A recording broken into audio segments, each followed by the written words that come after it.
On today's Prophecy in the News, Gary Stearman and I are going to look at the ancient book of Enoch.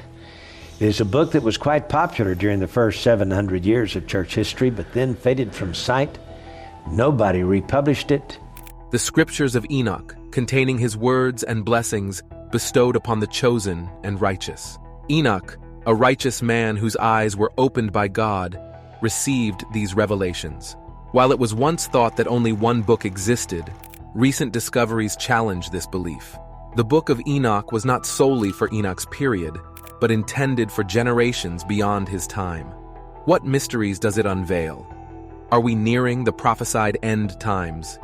Join us as we delve into the recent discovery of 2 additional books of Enoch, revealing texts that may evoke fear. Number 1. The first book of Enoch.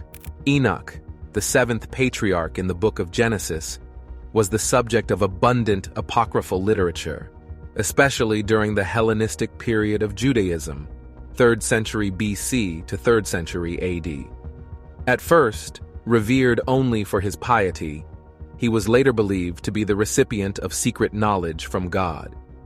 This portrait of Enoch as a visionary was influenced by the Babylonian tradition of the 7th antediluvian king, Enmendurana, who was linked to the sun god and received divine revelations. The story of Enoch reflects many such features of the Babylonian myth, and this is what the first book of Enoch contains. The Holy Great One will come forth from his dwelling, and the eternal God will tread upon the earth. Even on Mount Sinai, he shall appear from his camp, and appear in the strength of his might from the heaven of heavens. And all shall be smitten with fear, and the watchers shall quake, and great fear and trembling shall seize them unto the ends of the earth. And the high mountains shall be shaken, and the high hills shall be made low, and shall melt like wax before the flame. And the earth shall be wholly rent in sunder, and all that is upon the earth shall perish, and there shall be a judgment upon all. But with the righteous he will make peace, and will protect the elect, and mercy shall be upon them. And they shall all belong to God, and they shall be prospered, and they shall all be blessed. And he will help them all, and the light shall appear unto them, and he will make peace with them. And behold, he cometh with 10,000 of his holy ones, to execute judgment upon all, and to destroy all the ungodly, and to convict all flesh of all the works of their ungodliness, which they have ungodly committed, and of all the hard things which ungodly sinners have spoken against him. Observe now everything that takes place in heaven, how they do not change their orbits, and the luminaries which are in heaven, how they all rise and set in order, each in its season, and transgress not against their appointed order. Behold ye the earth, and give heed to the things which take place upon it from first to last, how steadfast they are, how none of the things upon earth change, but all the works of God appear to you. Behold the summer and the winter, how the whole earth is filled with water, and clouds and dew and rain lie upon it. Observe and see how, in the winter, all the trees seem as though they had withered and shed all their leaves, except 14 trees, which do not lose their foliage, but retain the old foliage from 2 to 3 years, till the new comes. And again, observe yet the days of summer, how the sun is above the earth over against it. And you seek shade and shelter because of the heat of the sun, and the earth also burns with growing heat, so you cannot tread on the earth, or a rock, because of its heat. Observe ye how the trees cover themselves with green leaves and bear fruit. Wherefore give ye heed, and know about all his works, and recognize how he that liveth forever hath made them so. And all his works go on thus from year to year forever, and all the tasks which they accomplish for him, and their tasks change not, but according as God hath ordained, so is it done. And behold how the sea and the rivers in like manner accomplish and change not their tasks from his commandments. And it came to pass, when the children of men had multiplied, that in those days were born unto them beautiful and comely daughters.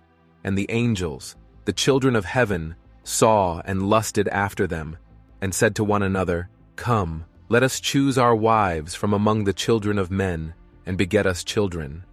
And Samyaza, who was their leader, said unto them, I fear ye will not indeed agree to do this deed, and I alone shall have to pay the penalty of a great sin.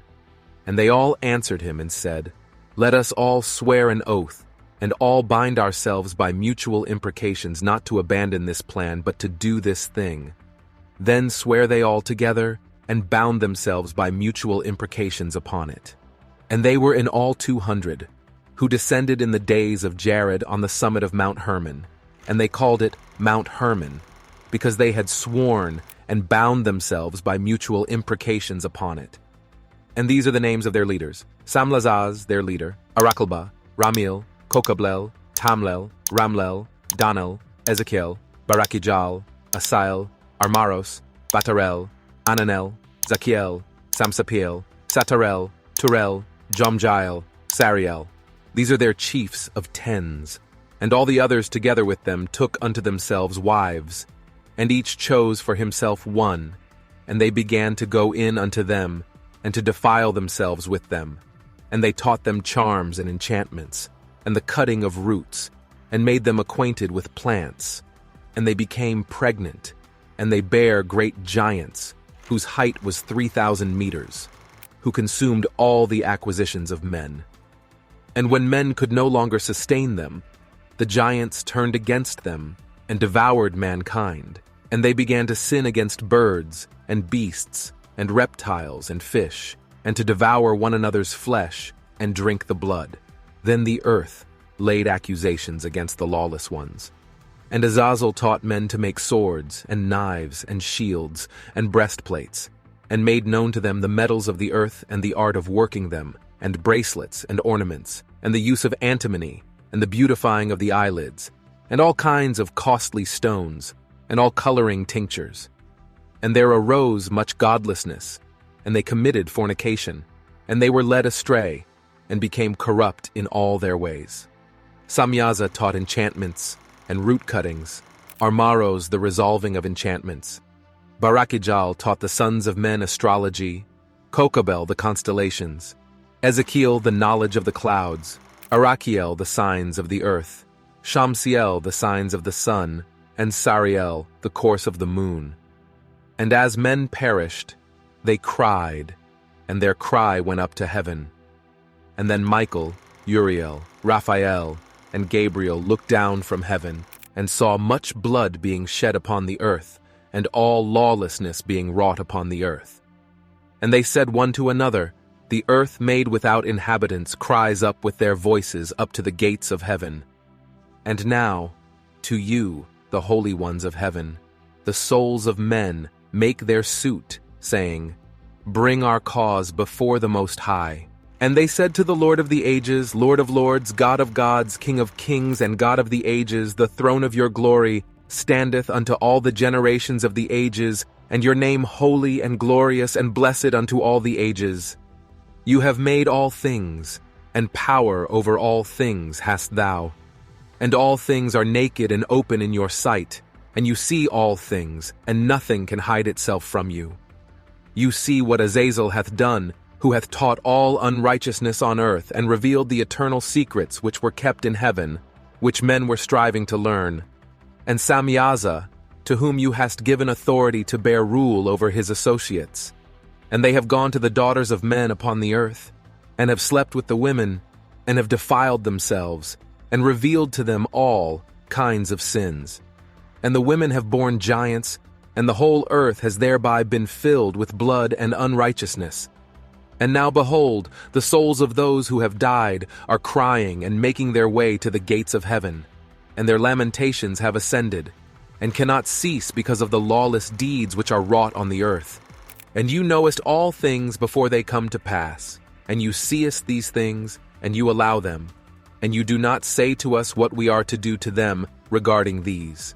Then God the Most High, the Holy and Great One, spoke, and sent Uriel to the son of Lamech, and said to him, Go to Noah, and tell him in my name, Hide thyself, and reveal to him the end that is approaching, that the whole earth will be destroyed, and a deluge is about to come upon the whole earth, and will destroy all that is on it.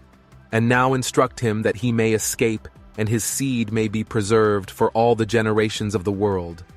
And again the Lord said to Raphael, Bind Azazel hand and foot, and cast him into the darkness, and make an opening in the desert, which is in Dudail, and cast him therein, and place upon him rough and jagged rocks, and cover him with darkness, and let him abide there forever, and cover his face, so that he may not see light. And on the day of the great judgment he shall be cast into the fire, and heal the earth which the angels have corrupted, and proclaim the healing of the earth, that they may heal the plague, and that all the children of men may not perish through all the secret things that the watchers have disclosed and have taught their sons. And the whole earth has been corrupted through the works that were taught by Azazel. To him ascribe all sin. And to Gabriel said the Lord, Proceed against the bastards and the reprobates, and against the children of fornication, and destroy the children of fornication and the children of the watchers from amongst men, and cause them to go forth. Send them one against the other, that they may destroy each other in battle. For length of days shall they not have, and no request that they, their fathers, ask of you, shall be granted unto their fathers on their behalf. For they hope to live an eternal life, and that each one of them will live 500 years. And the Lord said unto Michael, Go, bind Samyaza and his associates, who have united themselves with women, to have defiled themselves with them in all their uncleanness. And when their sons have slain one another, and they have seen the destruction of their beloved ones, bind them fast for 70 generations in the valleys of the earth, till the day of their judgment and of their consummation, till the judgment that is forever and ever is consummated. In those days they shall be led off to the abyss of fire, and to the torment and the prison in which they shall be confined forever. And whosoever shall be condemned and destroyed will from thenceforth be bound together with them to the end of all generations. And destroy all the spirits of the reprobate and the children of the watchers, because they have wronged mankind. Destroy all wrong from the face of the earth, and let every evil work come to an end. And let the root of righteousness and truth appear. And it shall prove a blessing. The works of righteousness and truth shall be planted in truth and joy forevermore. Whilst the first book of Enoch described the sins of the sons of men, the anger of the Holy One toward the sons of men, and the holy judgment pronounced upon man through the flood, the cutting of man's lifespan is short. The second book of Enoch described the ascent of God to the holy mountains of God. Number 2, how Enoch ascended to heaven. Enoch, at the age of 365, was taken from amongst the earth and was no more. In his journey to the hills of the Most High, he describes the 10 heavens that he passed through. The second book of Enoch was discovered in the early 19th century. When he left his family, he was taken on the wings of an angel, was brought to the first heaven, and was placed on the clouds. When he looked higher, he saw the ether. The angels made him see the sea above, which was greater than the earthly sea. He was also shown 200 angels who rule the stars. He saw the treasure houses of snow and dew, and how clouds come and depart. He was shown the guardian angels of those treasure houses, and how those treasure houses open and shut. Then he was taken to the second heaven, and the angels showed him darkness that was greater than earthly darkness, and he saw prisoners hanging who were awaiting their judgment. Those imprisoned angels looked dark, and they were weeping. He asked angels why those were imprisoned, and he was told that those were the ones who abandoned the commandments of God and did as they pleased, and therefore were imprisoned there. Their prince was imprisoned too, but he was bound in the fifth heaven and not the second. Then he was taken to the third heaven, and there he saw paradise and the tree of life. According to some Jewish writings, there is a Garden of Eden in the heavens as well. He saw 300 angels keeping the garden and praising God. The angels explained to him that this was the place prepared for the righteous, for those who turn their eyes from iniquity, make good judgments, give bread to the hungry, cover the naked, raise the fallen, help injured orphans, and walk without fault before the face of God and serve him alone. For them was prepared this eternal inheritance. Then he was shown to the north of this garden a terrible place of torment, darkness, and gloom, which also had fire and ice. There were also merciless angels in that place who had weapons, as well as a river of fire. The angels explained that this was the place prepared for those who dishonor God, who practice sin that's against nature in the manner of sodomites, who are involved in magic, enchantments, and witchcraft, and who boast of their wicked deeds, steal, make false or defamatory statements, are envious, hateful, and bitter, are fornicators, murderers, and soul stealers. This place is prepared for those who rob the poor, and in this way make themselves rich, who injure people to steal goods from them, who, although able to satisfy the poor, make the hungry die, those who can clothe others but strip them naked, those who do not know who created them and therefore bow to lifeless idols, those who create those lifeless idols. For all such, this place of torment was prepared. Then the angels took him to the fourth heaven, from where he was able to see the comings and goings of the sun and moon. He saw the circle of the sun and its wheels, and how the sun is accompanied by stars and angels. He also saw other flying elements of the sun, which are phoenixes, which are also known as seraphim and cherubim. These beings are described in the second book of Enoch as having feet and tails in the form of a lion and a crocodile's head. Their appearance is empurpled, like the rainbow. Their size is 900 measures. Their wings are like those of angels. Each has 12, and they attend and accompany the sun, bearing heat and dew. When he was taken to the fifth heaven, he saw countless soldier angels called Grigori, also known as watchers, who were of human appearance. Their size was greater than that of giants. Their faces were withered, and they were silent.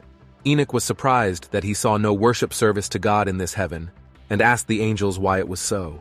He explained that those angels were of the same type who listened to their prince Satan and descended to take human wives and corrupted the earth with their deeds, who made lawlessness and mixing, and from whom giants were born. Therefore, God judged those fallen ones with great judgment, and for this, those soldier angels wept.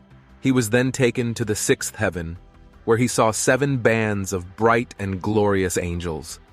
There were no differences in their faces, behavior, or their manner of dress. Those were the ones who were learning how the celestial objects work, as well as about the government of the world. Those were the archangels who were above angels, and who were appointed over seasons and years, over rivers and the sea, and who wrote all the souls of men and their deeds. He was then lifted to the 7th heaven, where he saw a very great light and fiery troops of great archangels. He also saw incorporeal forces, dominions, orders and governments, cherubim and seraphim, thrones of many-eyed ones, 9 units of the army, and stations of light. He was terrified at the sight and began trembling.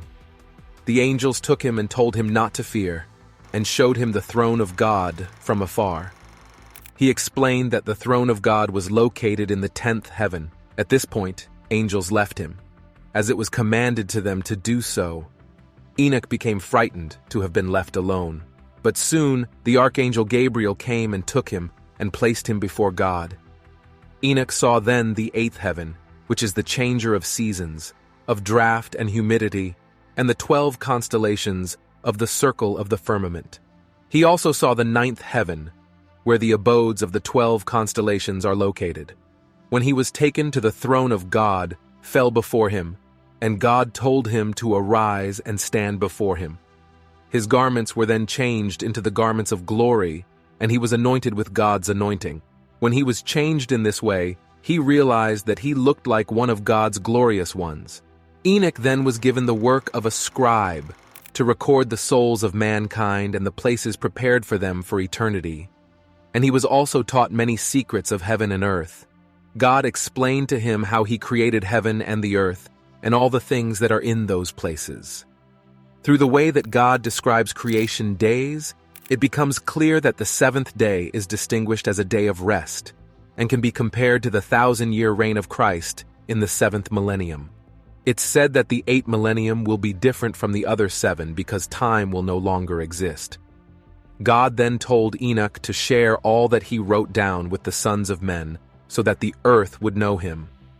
God said that worthless seed had sprung up on the earth, who doesn't fear him nor bows down to him. Instead, this seed worships lifeless idols and denies his unity. It has polluted the world with lies, offenses, abominable lusts, and all manner of unclean wickedness. God disclosed to him that he decided to destroy the earth with the flood due to the wickedness on earth. He also said that from the remaining seed would arise another seed, but much later, and to them the writings of Enoch would be given, and that seed would give those writings to another generation, which will be blessed even more by the writings than the previous one.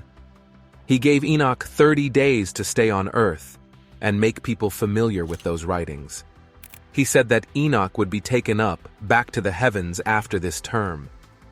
Enoch was given 2 guardian angels, the same ones who showed him different heavens, and then was placed back on his bed on earth. Number 3, the 30-day journey to earth. When he was back on earth, he invited all his children to come and hear what he had to say.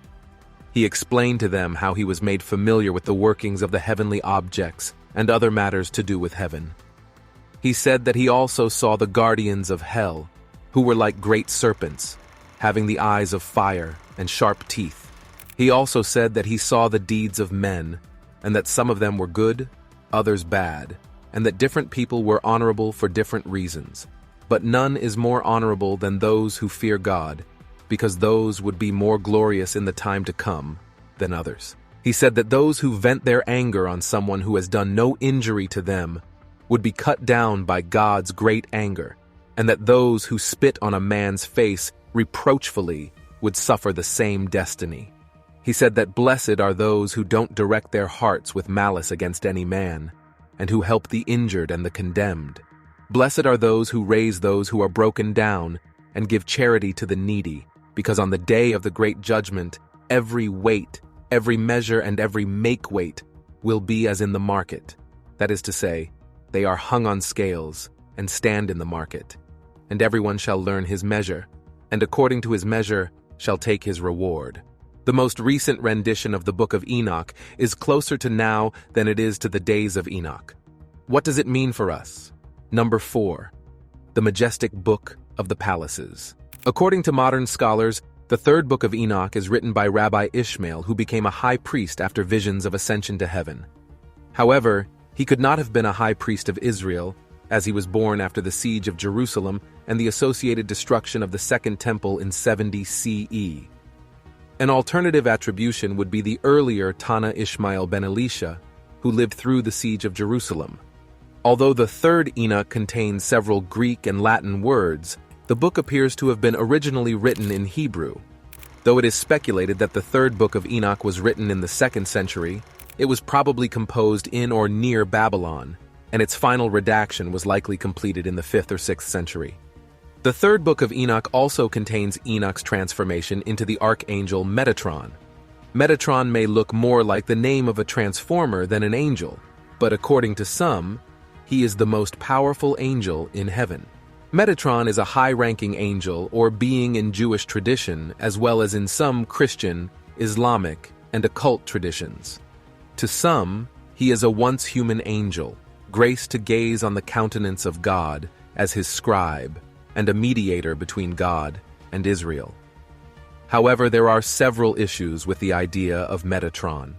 Metatron is mentioned in passages from the Babylonian Talmud, in mystical Kabbalistic texts, and in the apocryphal books of Enoch.